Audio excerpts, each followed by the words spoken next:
ఈ రోజుకి 8 రోజులు. ఇప్పటికీ విజయవాడలో దాదాపు 12 నుంచి 13 డివిజన్లు.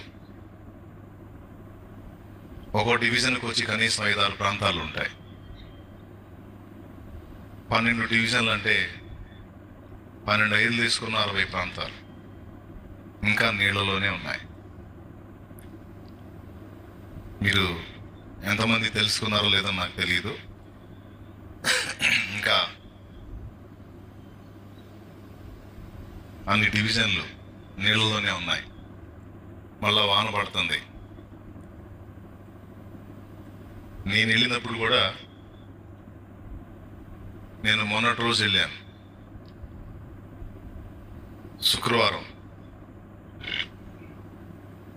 చూడండి,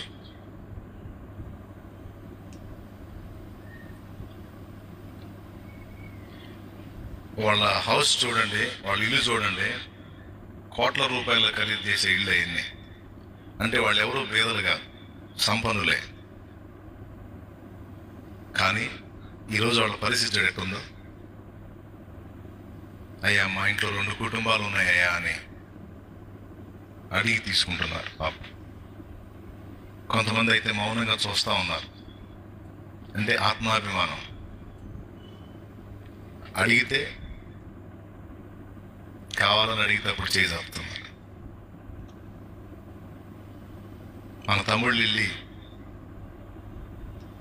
ఫస్ట్ రోజు పంచేటప్పుడు భార్యాభర్త ఇద్దరు బాగా ధనవంతులు, వాళ్ళు ఒంటి నిండా బంగారం ఉంది. ఆ మోకాళ్ళు నీళ్ళు నడుచుకుంటూ ఎదురొస్తాం. ఆహారం కావాలని అడిగితే ఇస్తారయ్యా, ఇస్తారా అన్నారట.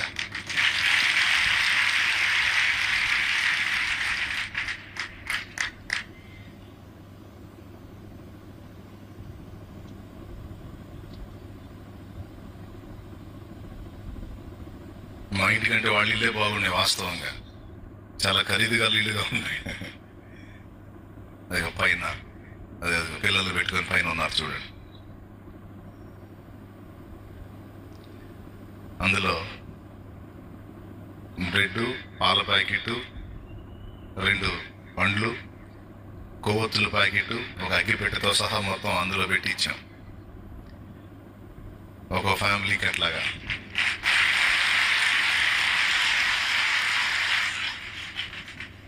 అన్నం పొట్లాలు వాళ్ళు ఇష్టపడట్లా తీసుకోవడానికి, ఎందుకంటే ఖరాబ్ అయిపోతుంది ఫుడ్. బ్రెడ్ అయితే 2 రోజులు వస్తుంది. పాల ప్యాకెట్ ఉంటుంది కాబట్టి చక్కగా పాలు కాబెట్టుకొని ఆ బ్రెడ్ నంచుకొని తింటారు. తప్పదు ఇక మరి 2 రోజులు.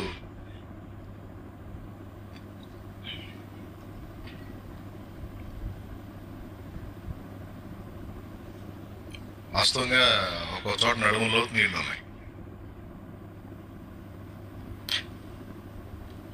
అది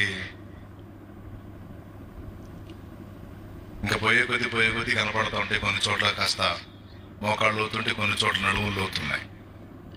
ఒక ఏరియాలోకి వెళ్ళాం, ట్రాన్స్ఫార్మర్ చాలా కిందకు ఉంది. అక్కడ మేము వెళ్ళిన రోజే వాళ్ళు కరెంట్ ఇచ్చారు. ఏమాత్రం అంత జాయింట్ ఉన్నా సరే మేము లెగుస్తాం. దేవుడి దేవలు అలాంటి కీడేం కలగకుండా దేవుడు క్షేమంగా ప్రాంతాలన్నీ తిప్పి వాళ్ళకి చేయడానికి సహాయం చేశారు. ఇంకొక విషయం ఏంటంటే, ఇప్పుడు విజయవాడలో ఇంకా సమస్య పోలా. ప్రభుత్వాధికారులు వాళ్ళు చేసే పనులు వాళ్ళు చేస్తూ ఉంటే, మనలాగా వెళ్ళి సహాయం చేసేవాళ్ళు చాలామంది వచ్చి హెల్ప్ చేస్తుంటే కూడా ఇంకా చాలామందికి అందట్లా. కాబట్టి ఇంకా విజయవాడ పట్టణంలో మరి నెమ్మదిగా ఉన్న ప్రాంతాల్లో వాళ్ళకి మళ్ళీ ఒకసారి పిలుపునిస్తా ఉన్నాను. దయచేసి ఇంకా కొన్ని రోజులు ఆ నీళ్లు ఉండే అవకాశం ఉంది. కాబట్టి వాళ్ళ పని బయట పడ్డారులే అనుకోవద్దు.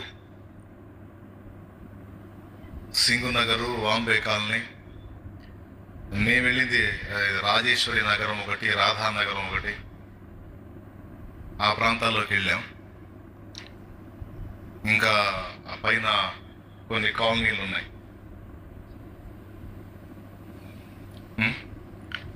కాబట్టి ఇంకా చాలా ప్రాంతాల్లో నీళ్ళలోనే ప్రజలు ఉన్నారు కనుక మీరు చేయదగ్గ సాయం వాళ్ళకి చేయండి.